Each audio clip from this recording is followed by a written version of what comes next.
computer. Welcome everyone. I'm so excited. Okay, and today is December the 2nd, and we have a wonderful guest today. Okay, and it's going to be in one of the dialoguing series. And first of all, for those of you that know me, and then some don't, it's Sandra Alexei Morin, and I'm a spiritual and business coach. I do astrology, numerology. I'm an author. I have a website, and if you go below, you'll see it, mypersonalmuse.com. And I'd appreciate it if you would share. If you comment, you get a chance to win a session. And if you would subscribe to the channel. Then the last book I've written is called Game Changer, okay? And it's a new model of relationships, and relationships are a big time this year. And if you go to the top corner, you can see how you can order it from Amazon. Okay, now this is perfect timing. I have met Selma through the ether. She's coming to us today from Portugal.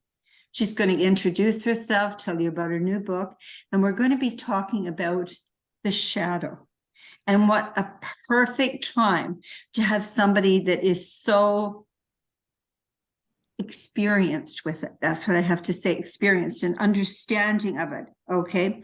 Because in order to get to the light, we need to go through our shadow, okay?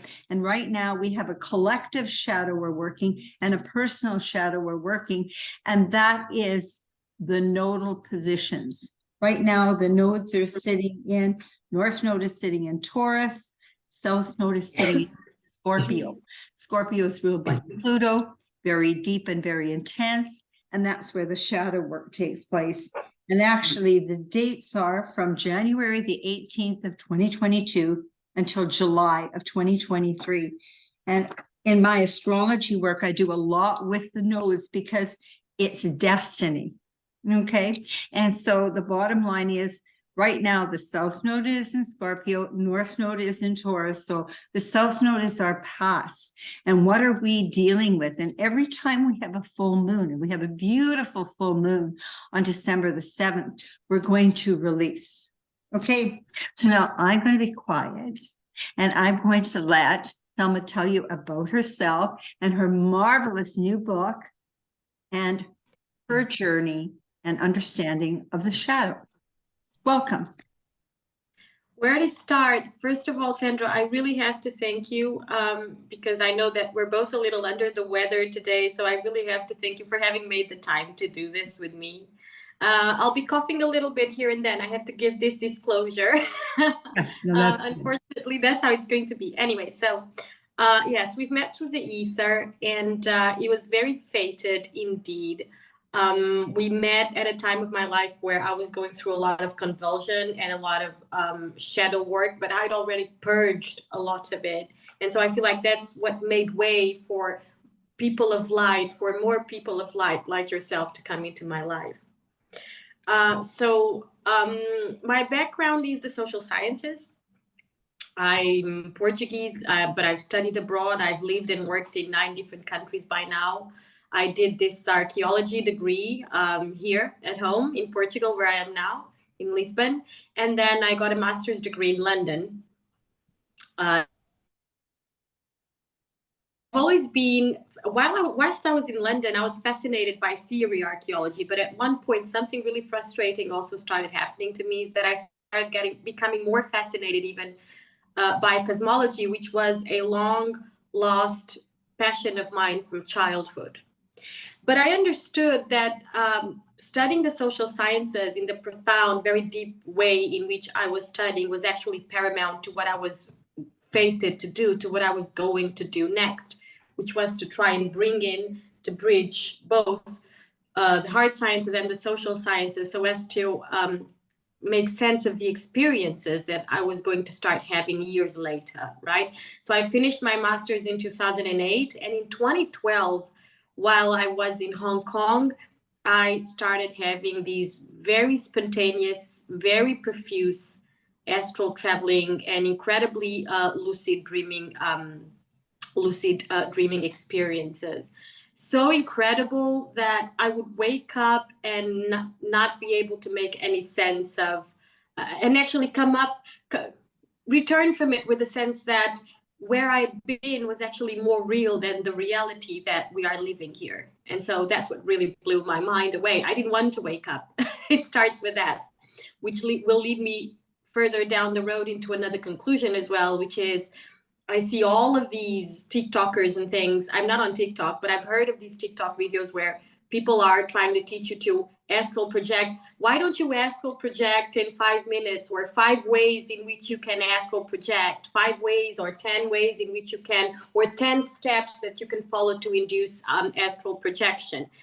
I'm not one to rain on anyone's parade, but what I've come to understand through my experiences that I've had since 2012, with all the ups and downs, is that astral projection is not something, and I'm going to be very adamant about this, and I don't care about the controversy or the people who will try to hate on me for it. Astral projection is not something that one should try and induce. It's not to be induced, it's to be given to you when you are ready, and in moments of your life where you are ready. So I'm all for those people on the TikToks and things making their coin. Okay, I respect a hustle. I usually tell people that I'm an Afro-European with a very North American demeanor and heart. I respect the hustle. Go and make your coin. But I'm also for making people aware, the people who like to watch those videos, that they should probably take it more as entertainment than as something that they should actually try to do at home. This would be my very much humble suggestion that I'm just bringing in from my own personal experiences with it, and what I've also received from my mentors in the meantime, which is, this is not to of your life where you need to be having these experiences and you're in some ways ready for them. And this is not trying to be elitist about it in any way. And because the experiences came to me when I was the most immature emotionally. So it's not about that either. It's about whether your spiritual mentors, your mentors on the other side, see that you need the experience and that your aura is clearly enough for you to receive them. It's not about you having to attain samsara, like the Buddha, in order to receive the experiences. No, there is no such a thing. There are plenty of people of the darker realm that spontaneously astral travel. It's just that those experiences are in their lives at a given moment of their lives for a reason connected to their spiritual progression. And they are usually given to you by your mentors of light. I say mentors of light, even when you are in shadow, they are given to you by your mentors of light. I say mentors of light because there are plenty of entities on the other side also trying to mentor you that are not of light. So it's all very complex, and there are many ways, different ways in which we could take this, but I know that time is limited. So I'll take it back to you, Sandra, and see if you have any question, because I could go on forever. Okay. No, I think that's really good. So I like the idea of another dimension, which we know first and foremost, then about the darkness and the light. And then it really gets back to the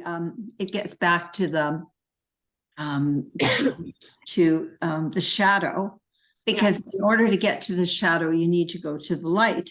And so everybody thinks, so it's really good. Like when we say do our shadow work, it's like, oh my God, I'm going to do my shadow work. And then what does getting to the light mean? To me, you become more conscious and you become more awake. Okay. Yes. And those kind of things. But the shadow work, from what I know of it, it can be very turbulent. Okay. Like it can really take a lot out of you, because you have to remember right now. Okay. And this is a perfect time to talk shadow work with the South Node in Scorpio. Scorpio, the most powerful sign, and it's about the 8th house, okay, which is all about transformation, okay? Yes. And it is ruled by Pluto. Pluto is the most powerful planet, okay? So it's all about power, okay? And so if you think it's a walk in the park to do shadow work, it is not, okay? Part of the ascension process, everything. And it's not something to play with. It's just like raising your Kundalini. Okay. You have to be aware of that. Even things like playing with a Ouija board.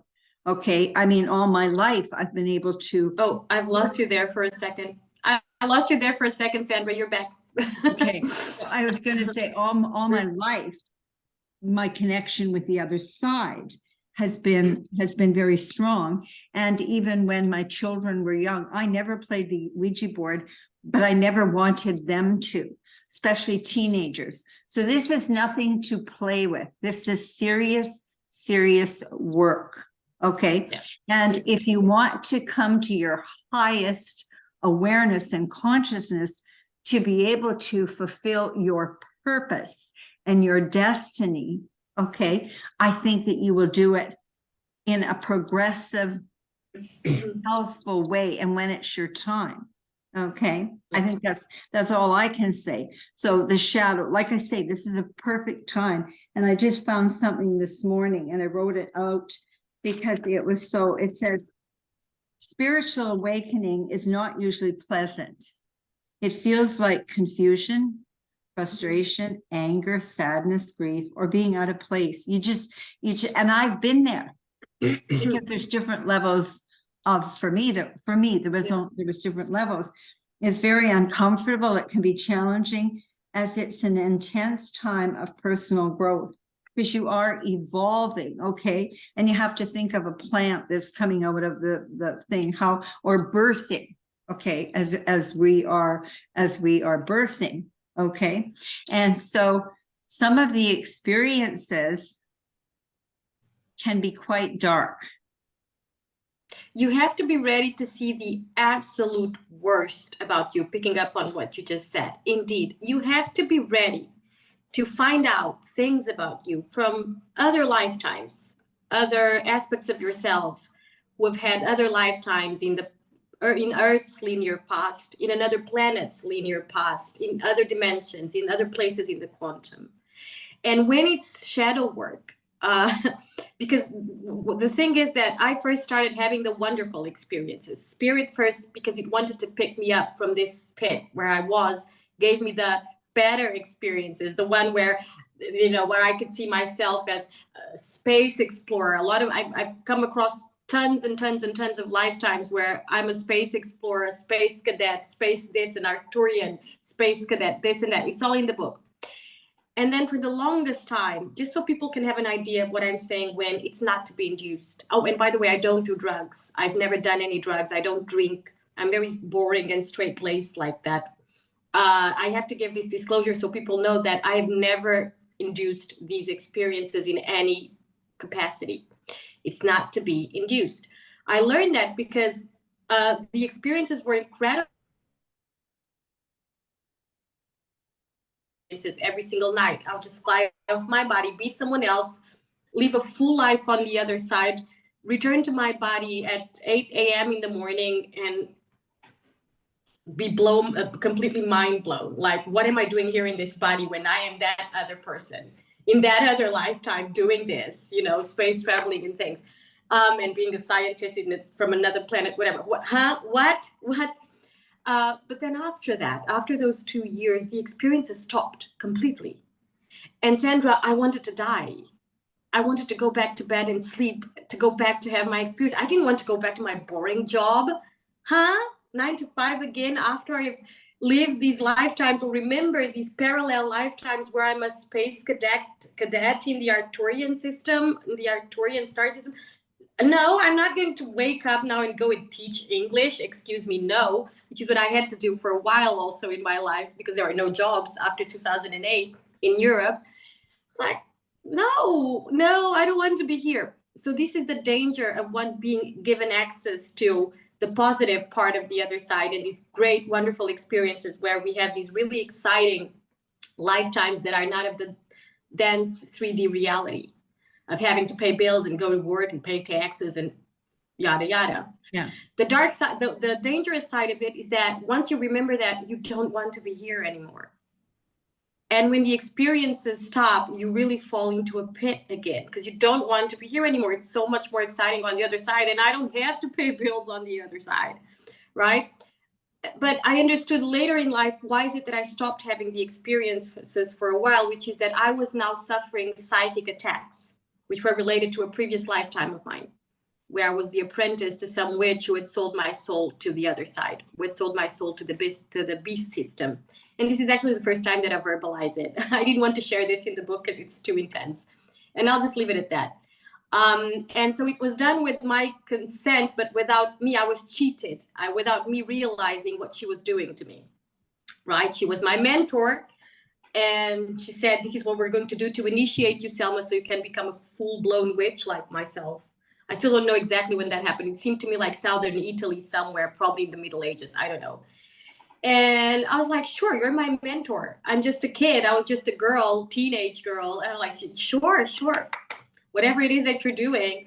And obviously I didn't know what she was doing to me. She came to my Reiki master only months ago to tell her of this. I did this to her in that lifetime. I'm so sorry. You need to help her, because now I don't know how to undo this from the other side. I don't know how to undo this.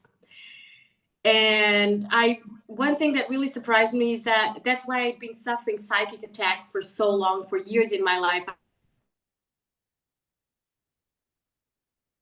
Traveling experiences, because if you're suffering psychic attacks, then it becomes dangerous for you to fly off to the other side. You see what I mean? It exposes you further to the psychic attacks in these other dimensions as well. So again, it's not to be induced, because you don't know what your state of being is. Anyway, long, short story, that situation has been cleared, practically cleared, because these spectrums of consciousness that are of dense vibration, with whom that witch signed the contract to sell my soul, were so obsessed with me for the longest time. They were still coming after me until very recently to try and entice me. And I was like, no. Right. Goodbye. That's been cleared, but it's something that I'm constantly, because we all have to, especially during these times, constantly monitoring. And it's me and everybody, because this kind of stuff is happening to way more people than you can possibly imagine. Probably to most people at a given point in their lives are the targets to obsessors. It doesn't even, no witch even has to have sold your soul in some other lifetime in medieval Italy or whatever, okay? All of us at some point in our lives are the target to psychic attacks, to obsessors. And so we need to monitor ourselves. We are not provided with the tools growing up. I haven't, my parents were Catholics. What did they know about any of this? To monitor our vibration, our energy, what is happening to us on this side, monitor our dreams so that we can get information on what is happening to us on the other side, on these other dimensions that is having a say on this side, on our lives. Dense 3D reality lives on this side. We are not taught any of this growing up. So people like me, when they start having these spontaneous astral traveling experiences, and then they stop, and then someone informs you that your life is in shambles because you're suffering psychic attacks, you need to learn all this stuff pronto. Quickly, you need to educate yourself. But then what is really interesting, Sandra, is that there are a lot of tools out there to help us do the shadow work. There's a lot of written information by astrophysicists, so-called occultists, which are basically people of science. Right. Just the science that the modern science can't yet make sense of. When people talk about the occult or esotericism, that's just the science of the future. Those are just things that the current science can't yet make sense of. But to me, and I'm incredibly sciencey, it's all just but the science of the future, the cosmology of the future, multidimensional, multi-layered. And there's a lot of literature out there, but we're not given access to that in a 3D dense vibration where those who are in control of our societies, plenty of whom have access. Okay. Is right on the surface. Let's keep it right on the surface. Go listen to some Beyonce. And I'm not saying that there is any harm in listening to Beyonce, by the way. It's just that it is a bit detrimental to you if that's all you do. If all you do is just pay attention to the mainstream, stay on the surface, and forget who and what you really are, which is not what is on the surface at all. The surface, as you know, this body, it's just a bodysuit. right? Right. And I just have to say, sometimes it is freezing just a little bit. And that's because Oh, we're way over in Portugal and my internet, it says it's not that good. So I want to make sure. oh, shame. Yeah, and I think that's good because I will say this, a lot of people don't understand. And I can remember when I first started, I would get up and it was just like, what am I doing here? And it was funny because I guess I used to wear a lot of clothes that were like costumes. And it was funny because I went teaching to this one school and he goes, did you just come from Egypt or something? You look like that with your outfit. And it was really funny because I wasn't even aware sometimes of what was going on. And I think that it's really important now because so many people are delving into it. So do you want to tell them a little bit about your book? Okay. Well, go ahead. Yes, why not? Just tell them a little bit and where they can Okay. get it, because it talks a lot about what we're discussing right now, Yeah. does it not? So the book is called Images of Cosmology and the Gaian Project, when astral projection meets the science. So it's basically me narrating a lot of the experiences that I won't bore you with today. It's me narrating the experiences that I've had through astral traveling and lucid dreaming, and what I found out about myself and planet Earth on the other side. These other aspects of myself, having these other experiences in earthly linear time, in what we call the past, the future, and also some of them seem to be in what we here call the present. Mind you that I explain in this book, or I share in this book, that I've come to understand that all of these lifetimes are parallel, because when quantum physics now already corroborates that indeed there is no time beyond the 3D dimensionality, that's true. So this linearity, this chronological bar that we learn in history lessons in school of past, present, and future, this is something of the 3D. There's no time on the other side. And my experiences greatly corroborated that. So it's basically just me sharing the anecdotal material, which is the first step of the scientific method, by the way. And a lot of scientists themselves forget this because of how dogmatic science has become. But again, I also won't bore you with this. I've devoted a few paragraphs to explaining through my social scientist's eye of how that is. Okay. It was basically to fight the ignorance and darkness of the Dark Ages, right? Basically, it was to fight that. But it's also, science is also exiting that. With the advent of quantum physics, science started exiting that dogmatic stance, because for the longest time, and with the Enlightenment, the science that came by with the Enlightenment, which is when modern science actually, started taking shape, had to fight fire with fire. They had to fight the religious dogma, zealousy, and ignorance of the Dark Ages with fire. And so that, in response, science became dogmatic itself for the longest time. Quantum physics already in the 20th century changed all of that. And it's quantum physics, by the way, is the beginning of the science of the future. Right. The cosmology of the sacred, which is the science of the hard sciences of the future. Anyway, so we can say we're in the process of moving from the 3D to the 4D to the 5D, and even a change in our DNA. And it's really funny because we're moving into the age of Aquarius. Okay. That's when March of 2023, boom, it's going to be very different.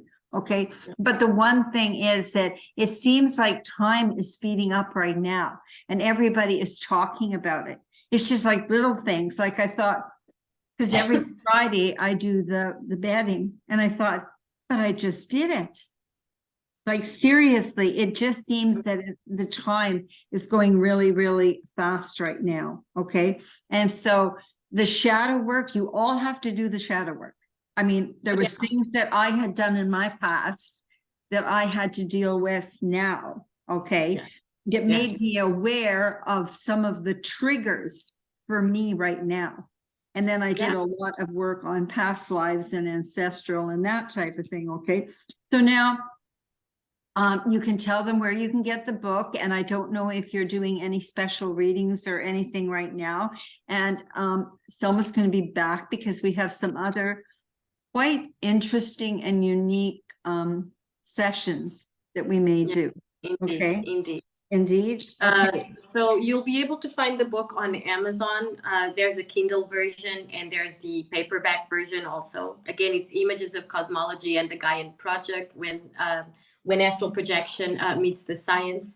And as I was saying, it's me sharing the anecdotal material of my experiences, and then trying to use the science, the current science that we already have and that a lot of people don't know about, most people don't know about, because again, we're too distracted by the mainstream. We are completely uneducated.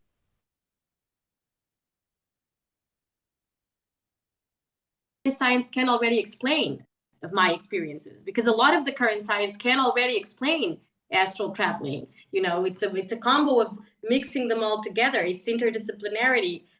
You combine interpersonal neurobiology with cosmology, with astronomy, with quantum physics, and you can explain what is astral traveling, and that indeed we live in a multidimensional reality as per what M theory, the theory of everything, superstring theory, and this is again science, this is quantum physics, already proposes that we live in a multidimensional reality.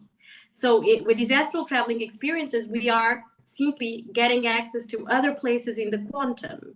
You know, when you dream that you're falling, when you have a very lucid dream, and I know that other people have it too, we just don't talk about it because again, we're too distracted by the mainstream.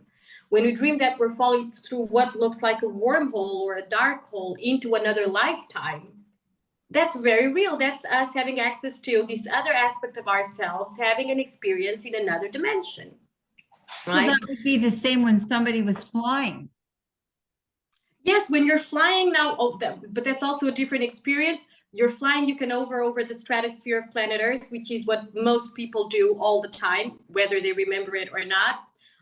You have that, even though now it's a little harder because of the, there's this layer around planet Earth right now of shadow because of this scorpionic work that we are currently doing. And so my own mentors told me, don't fly right now, Selma. It's murky out there right now, okay? So that's really interesting. So there is a Scorpio thing around there that we're having to go through. It's like sludge, it's like whatever. Right now, it's out there in the ether right now. It's out there in the ether right now. Right now, it's not very safe for astral traveling. It's only starting to dissipate now. In the last 5 years, it's been very dense, and I've actually been told by my mentors, this is not the time. It's very dense in the Earth's outer ether at the moment. Because we've had interference from other entities as well, and because of us as well, because of everything that we've had to eject, all of this century-old murk that we had to expurge off of our systems and the system of the planet. It all kind of made this kind of capsule in the ether for the past few years. And so, yeah, that's another reason why I wasn't traveling. Yeah. Right. So that would be the things like the enslavement codes, the ancestral codes, and all of that. All of it. That can go back to actually 2008 when Pluto did go into Capricorn, because Capricorn is about our structure. Okay. Exactly. And Father Time. And Pluto was saying, I'm going to destroy it all. I'm going to clean it all up. I've got to open it all up so you can see everything. Okay, once we see everything, and you have to see it, it's like that'll work, Sandra. You do have to be ready once it starts. And again, it's one of those things that it also comes to you when your mentors feel like you are ready, having access to past lives where you have been less than kind. Let's just put it that way. Okay, I'm just going to put it that way. I've had access to things like I've seen myself as a soldier killing people indiscriminately, being more like a machine than a human being, and feeling great about it. I remember it was a great dream. I was like, I felt so powerful, and I was me. I was the whole. I was our entire battalion. This was like, I feel like we were storming the walls of Babylon or something like that. We were a full body. I wasn't an individual. I was a part of a body, and you experience yourself galloping being a part of this body of people. You're not yourself. You are a part of this body, and you feel like you are the hand, like the hand of the universe, galloping, marching down towards this huge big wall. You arrive at the wall, and all of a sudden it's not so nice and pretty because you're stabbing people left and center, women and children. You need to get ready to see stuff like that about you. And this is what I'm trying to say. And having no feelings about it because you are not yourself. There are also hallucinogenics to it. Soldiers take hallucinogenics so that they can kill.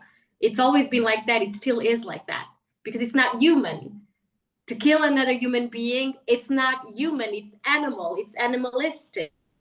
It's from the primeval primitive age of the animal of planet Earth. And we are supposed to evolve into becoming human and to surpass the animal.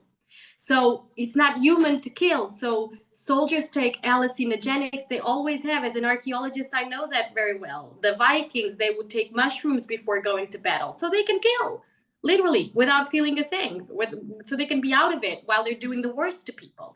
That's why you have rape and all those things during war as well, because you're not yourself. And then there's also a lot of obsessors to it as well that take over you.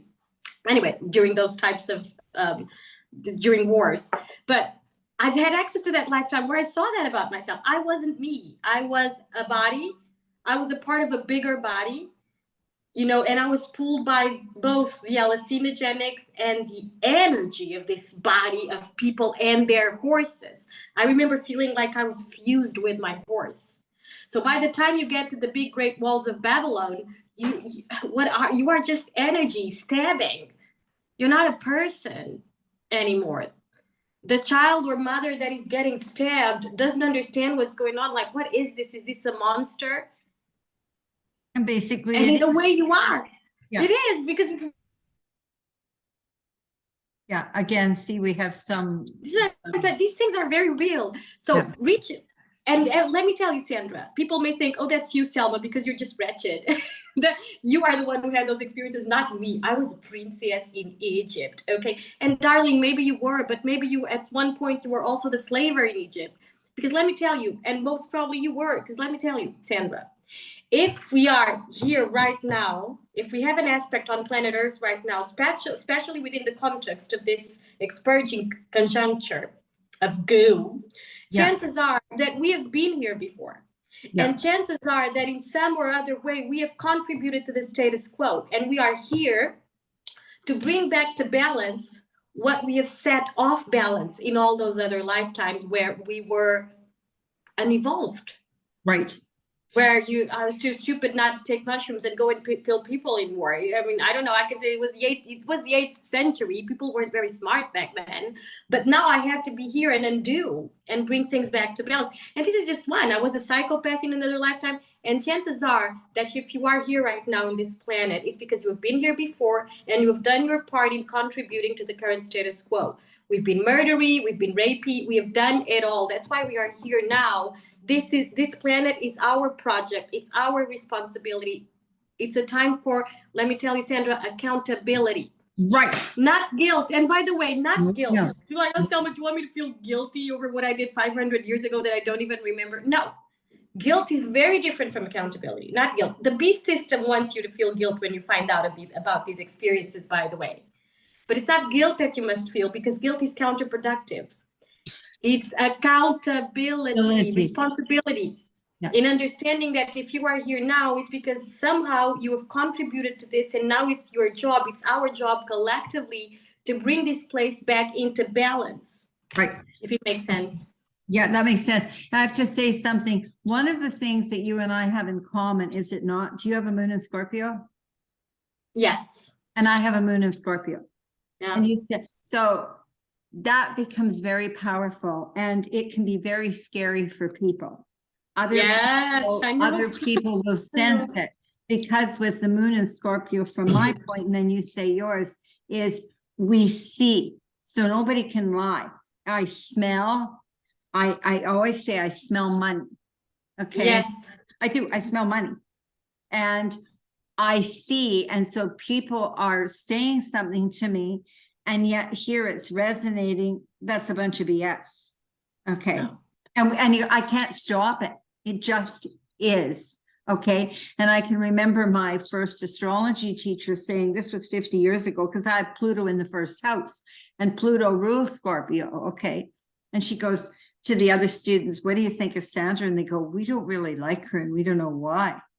Oh, I've lost you there for a second again. Oh, you're back. Sorry. Yeah, they said, we don't really like her, but we don't know why. And she said, that's because she has Pluto in the first house and she's actually, you feel that she can see through you.